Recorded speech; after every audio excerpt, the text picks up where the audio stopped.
इन चीज़ों पर लापरवाही बरती है और उस लापरवाही के कारण से दिल्ली, मैं कहता हूँ, पूरा नर्क बना हुआ है। माननीय मंत्री जी, मैं शब्द वापस लेता हूँ। मैंने जब रहने लायक इन्होंने भी जैसी कहा, वहाँ फैसिलिटीज होनी चाहिए।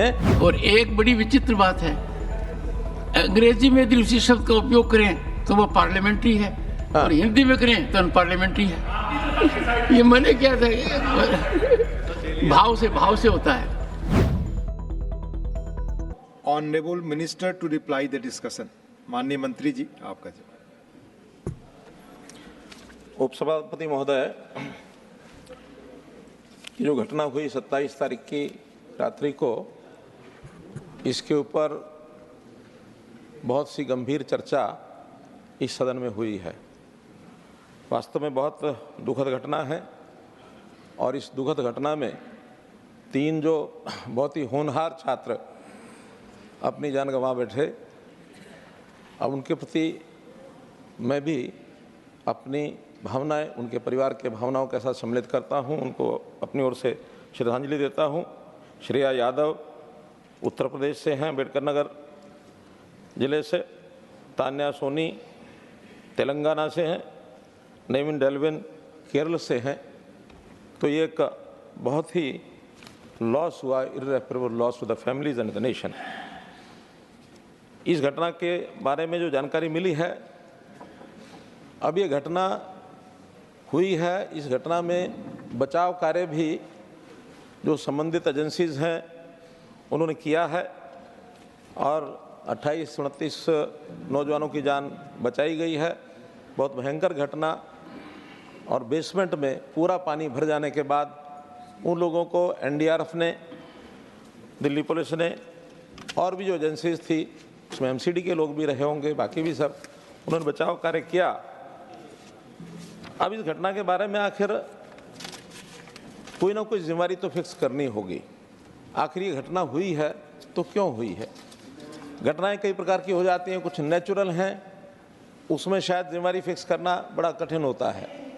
कुछ सामाजिक तौर की घटनाएं होती हैं, कई तरह की घटनाओं की चर्चा यहाँ की गई। कुछ थर्ड पार्टी के इंटरेस्ट होते हैं, वो लोग घटनाओं को करने में इंतजाम देते हैं, लेकिन कुछ ऐसी हैं तो जो सरकार की व्यवस्था की कमी के कारण से घटनाएं हो जाती हैं।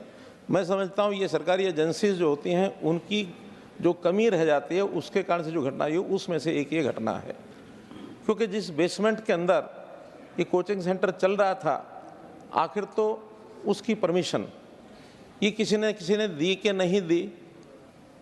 एमसीडी बिल्डिंग प्लान बनाती है, फायर डिपार्टमेंट जो है वो उसको एनओसी फायर डिपार्टमेंट का देता है, और जो जानकारी मिली अभी जुलाई के महीने में ही, इसी वर्ष जुलाई के महीने में उनको फायर का एनओसी दिया गया, और उसके बाद शिकायतें हुई। उसके बाद भी उसका इंस्पेक्शन नहीं किया गया, क्योंकि स्टोरेज के लिए वो एनओसी दी गई है, स्टोरेज पर्पज़ के लिए, और बाद में वहाँ कोचिंग सेंटर चलता है।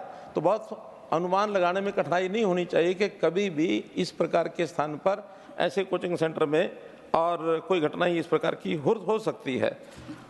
इससे पहले भी पिछले साल इसी प्रकार की घटना एक मुखर्जी नगर में हुई थी, और मुखर्जी नगर की घटना के बाद कोर्ट में ये केस गया था, और कोर्ट ने जो एजेंसीज थी, एमसीडी को खास करके ये निर्देश दिए थे कि आप लोग जितने भी फायर सेफ्टी नॉर्म्स को ध्यान में रखते हुए, जहाँ जहाँ जो इस प्रकार के जो भी संस्थान हैं, उनके सेफ्टी मेजर्स को ध्यान में रखते हुए इन सब का और एक सर्वे कराया जाए, और सर्वे करा करके और उनके लिए और कोई ना कोई प्रावधान जो है वो किया जाए। ये बात ठीक है। उसके बाद 1120 ऐसे संस्थान हैं जिनको नोटिस इशू किए गए, 2023 में ये नोटिस इशू किए गए। लेकिन दुख की बात यह है कि उस नोटिस देने की प्रक्रिया को पूरा करने के बाद आगे उसके ऊपर कोई एक्शन नहीं हुआ। अगर समय पर ये सब एक्शन ले लिए जाते, पहचान कर ली गई है कि ऐसे स्थानों पर नोटिस देने के बाद वहाँ कोई कार्रवाई कर दी जाए, तो शायद ये इस प्रकार की घटनाओं से बचा जा सकता था। तो ये सरासर लापरवाही मैं समझता हूँ। जो एजेंसियाँ इसकी जिम्मेवारी हैं, या तो एमसीडी है और या फिर दिल्ली सरकार है, क्योंकि दिल्ली सरकार को मुख्य रूप से इस प्रकार सारे ड्रेन, सब नाले साफ करने की जो एक पहल करनी चाहिए। वर्षा शुरू होने से पहले ये सारे काम पूरे होने चाहिए। मैं तो चूँकि हरियाणा में मुख्यमंत्री रहा हूँ, 9 वर्ष तक ये काम किया है। हम वर्षा शुरू होने पहले 2 बार मीटिंग करते हैं, एक बार जनवरी में, एक बार मई में। जनवरी में सारे काम आइडेंटिफाई कर लिए जाते हैं कि इनको किस किस को ठीक करना है, और मई में उसका रिव्यू लिया जाता है कि वो सब ठीक हुए कि नहीं हुए, कोई कमी है तो अभी भी महीने भर का समय हमारे पास है, उसको ठीक कर लिया जाए।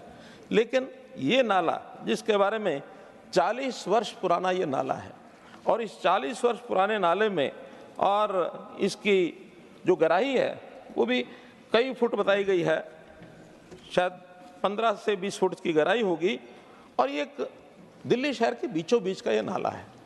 ये नाला यानी गुरु नानक मार्केट, देशबंधु गुप्ता रोड और फिर उसके बाद न्यू रोतो रोड होते हुए सराय रोला और इसके बाद शास्त्री नगर होकर के सीधा नजफगढ़ ड्रेन में जाता है।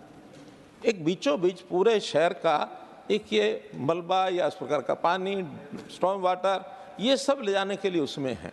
लेकिन दिल्ली सरकार की यानी लापरवाही किस प्रकार की है, मैं एक घटना, शायद इससे जोड़ना कि नहीं जोड़ना वो आप लोग निर्णय कर सकते हैं, लेकिन मैं नजफगढ़ ड्रेन की एक घटना का उल्लेख करता हूँ।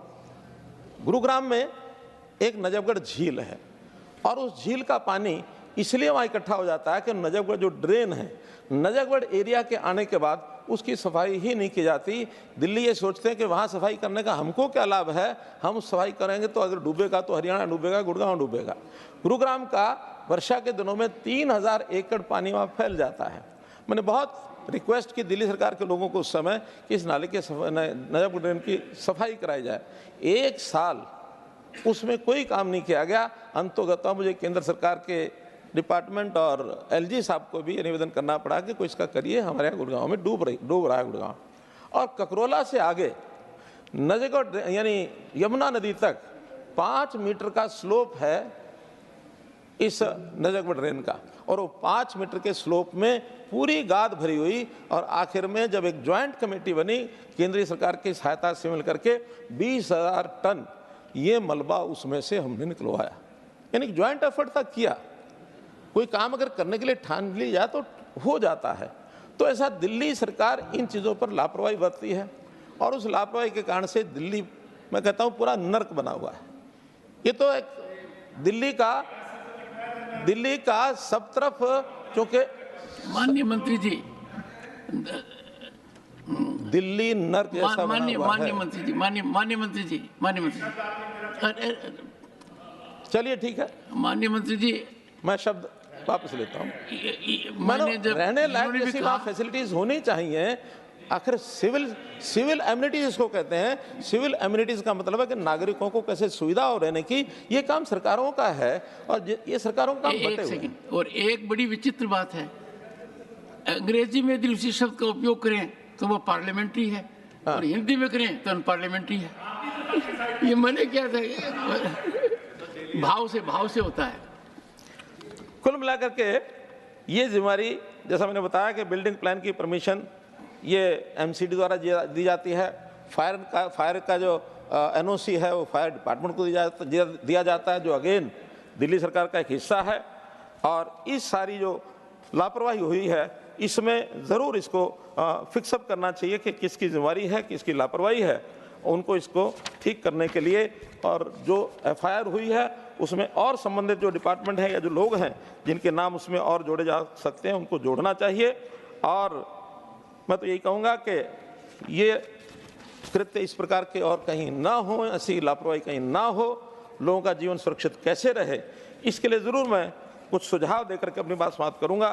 क्योंकि भले ही उत्तर मैं दे रहा हूँ, लेकिन इसमें एक ही बात बताऊँगा कि हमारा जो विभाग है, जो अर्बन हाउसिंग और अर्बन अफेयर्स का, इसमें केंद्र सरकार के प्रति कोई उनकी हमारा ऐसा काम नहीं है। हम तो केवल एक उसकी ड्राफ्ट प्लान वो बनाते हैं, वो बना के दी हुई है, कहाँ क्या होना चाहिए क्या नहीं।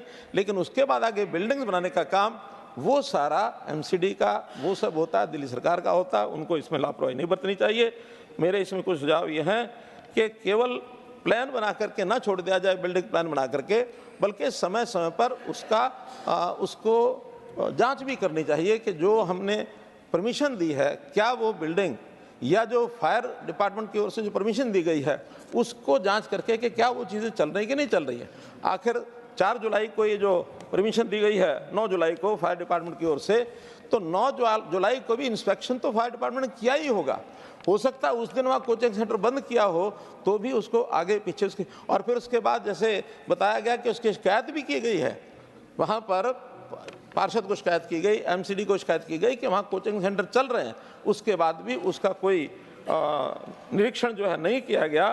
तो इस प्रकार के निरीक्षण का एक पद्धति बनानी चाहिए। सरकार न कर सके तो रेगुलर थर्ड पार्टी असेसमेंट का कोई मैकेनिज्म बनाना चाहिए ताकि समय समय पर ऐसा निरीक्षण हो सके और इस प्रकार की घटनाओं को बचाया जा सके।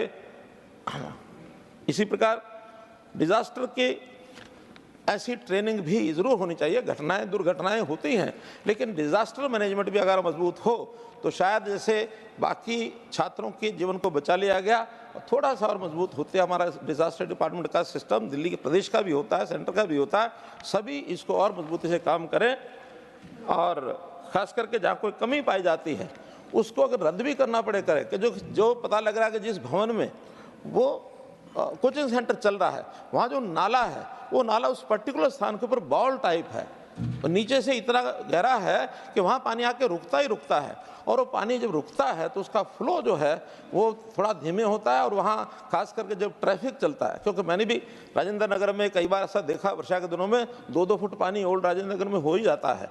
उसको वाहन चलते समय उसकी जो छाल आती है उसके कारण से जो उसका उछाल आता है वो पानी स्वाभाविक है इस प्रकार की जो बेसमेंट का है, और बेसमेंट का रास्ता वो भी इतना भिड़ा है कि अगर कोई दुर्घटना होती है तो दूसरा कोई रास्ता ही नहीं है, उसी रास्ते से पानी आ रहा है, उसी रास्ते से विद्यार्थियों को बाहर निकलना है। तो ऐसे जो इस प्रकार के सिस्टम को जरूर चेक करना चाहिए और इस प्रकार के डिजास्टर यानी विषयों को लेकर के समय समय पर मॉक ड्रिल भी करानी चाहिए ताकि कभी कोई दुर्घटना हो जाए तो उसका बचाव कैसे होगा।